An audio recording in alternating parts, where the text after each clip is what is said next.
Olá pessoal, estamos aqui mais uma vez para podermos ter a nossa aula do dia de hoje e que vamos falar acerca dos tipos de tecidos, órgãos e sistemas, assim tanto como da anatomia topográfica.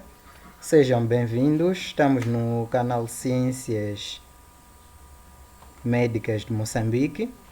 Então, iniciando pelos tipos de tecidos, nós encontramos vários tipos de tecidos, dos quais temos o tecido epitelial, em que esse tecido epitelial ele cobre superfícies do corpo e reviste órgãos, assim tanto como cavidades internas. Como exemplo, nós temos aí a pele, assim tanto como o revestimento do trato digestivo.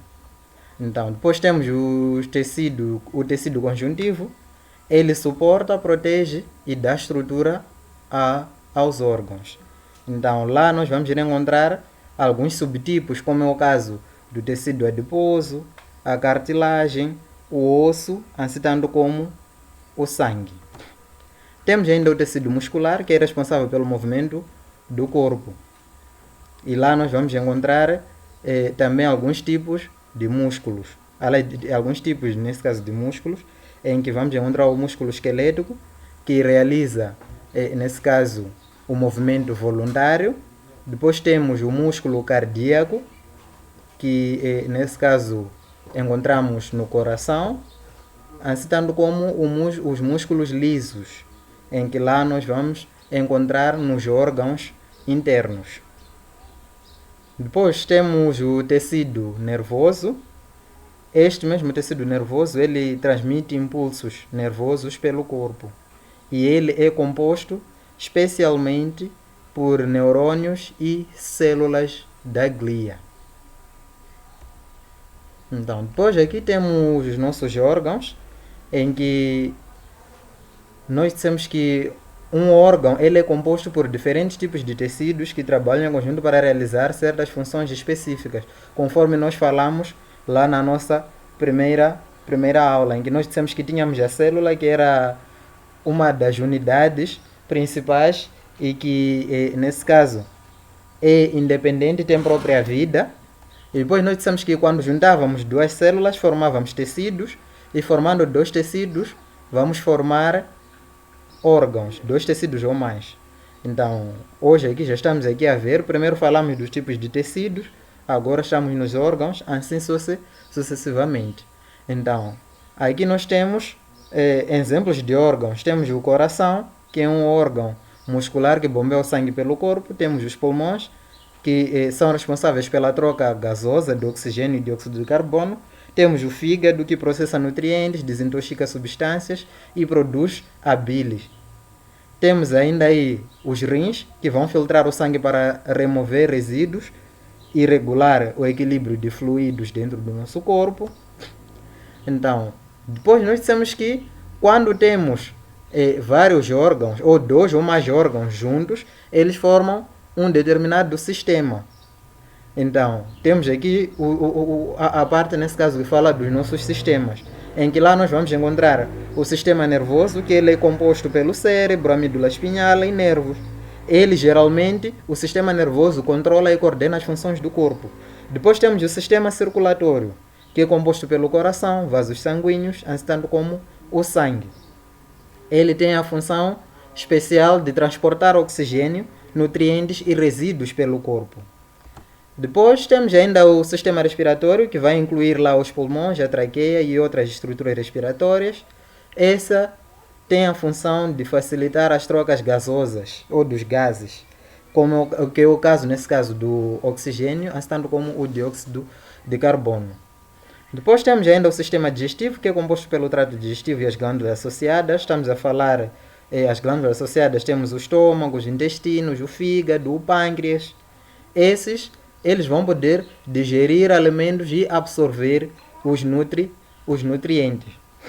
Temos ainda o sistema endócrino, que é composto por glândulas que produzem hormônios. Nesse caso estamos a falar da glândula pituitária, a glândula tiroide e as glândulas suprarrenais. Então, esses servem para regular ou têm a função de regular processos corporais como o crescimento, o metabolismo, assim tanto como a reprodução. Depois temos ainda aí o sistema reprodutor, que nesse caso são órgãos responsáveis pela reprodução. Estamos a falar dos testículos nos homens, estamos a falar dos ovários nas mulheres, assim tanto como do útero nas mulheres. Então, este mesmo sistema tem a função exclusiva de poder produzir gâmetas e hormônios sexuais. Depois temos ainda o sistema musculoesquelético, que é composto pelos músculos, ossos e articulações. Este tem, nesse caso, a função de dar o suporte ao corpo e permitir o movimento. Temos ainda o sistema linfático ou imunológico, que inclui a linfa, os vasos linfáticos, os linfônodos, assim tanto como os órgãos linfóides, como é o caso do baço e timo.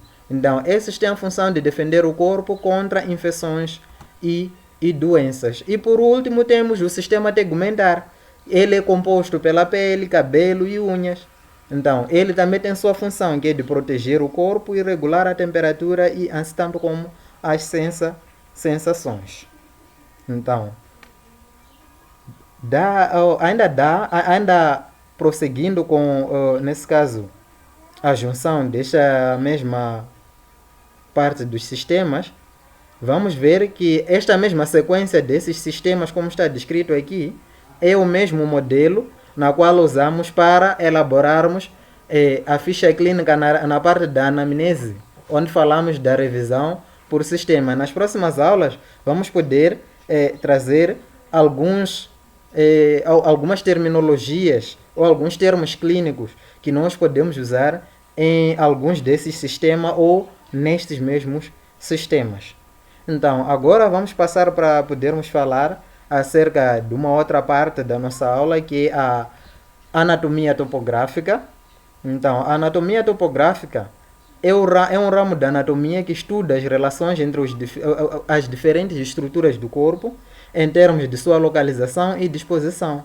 Então, ainda dá para frisar que ela é essencial para diversas práticas médicas, como é o caso da cirurgia, a radiologia e diagnósticos clínicos, pois ajuda-nos a entender onde estão localizados órgãos e estruturas e como eles se relacionam uns aos outros.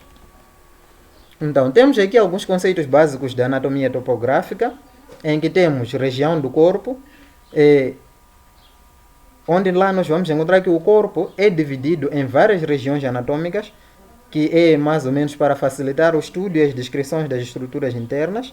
Então, as principais regiões do corpo, nós vamos encontrar a cabeça e o pescoço, o tórax, o abdômen, pelvis e o períneo, os membros superiores, que são os braços, e os membros inferiores, onde vamos encontrar as pernas. Depois temos ainda os planos, nesse caso anatômicos, que são usados para descrever a localização de estruturas e orientar cortes anatômicos. Então, os principais planos, nós temos 3 principais planos, onde vamos encontrar o plano sagital, que divide o corpo em partes, nesse caso sendo uma parte direita e a outra esquerda. Temos ainda o plano coronal ou frontal, que vai dividir o corpo em partes, nesse caso anterior e posterior. A parte anterior, estamos a falar da parte frontal ou a de frente, e a posterior estamos a falar da parte traseira ou de trás. Temos ainda o plano transversal ou horizontal, que vai dividir o corpo em 2 partes, superior, que é a parte de cima, assim tanto como inferior, que é a parte de baixo. Temos ainda as regiões abdominais, em que, nesse caso, o abdômen é frequentemente dividido em 9 regiões para facilitar a localização de órgãos e descrever a dor ou outros sintomas. Nesse caso, essa parte da divisão, nesse caso em regiões do abdômen, facilita-nos muito mais a localizar órgãos, assim tanto como a descrever a dor.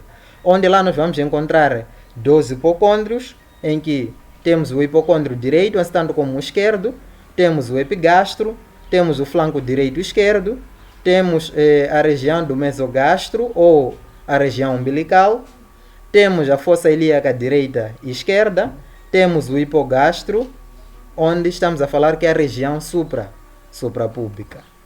E chegado aqui, estamos no fim de mais uma aula aqui no nosso canal, que eu acredito que está também bem resumida. E para mais informações, podemos ainda consultar alguns livros, como é o Manual de Anatomia, nesse caso de Harrison. Então, lá nós vamos encontrar esses mesmos termos, esse mesmo conteúdo que falamos, de um jeito mais aprofundado. E chegado aqui, digo meu muito obrigado e estamos juntos. Não se esqueça de dar like, não esqueça de partilhar a nossa página ou o nosso canal para podermos trazer mais aulas. De frisar que ainda estou à espera de podermos falarmos muito mais acerca dos nossos temas que nós gostaríamos de debater nas próximas aulas. Vejo que até então muita gente não está a comentar, não está, nesse caso, a falar aquilo que são as dificuldades. Eu sei que há muitas dificuldades. Então, se formos, por exemplo, a querer seguir o ritmo em que eu apenas vou passar a trazer os conteúdos, pode vir a ser um bocado complicado, porque eu posso falar de uma coisa em que não, a pessoa não está muito preocupada em poder entender aquela mesma coisa naquele momento. Então, vamos tentar melhorar essa parte. O meu muito obrigado. Estamos juntos. Não se esqueça de se inscrever se ainda não se inscreveu. Não se esqueça de compartilhar e dar o seu like. Muito obrigado.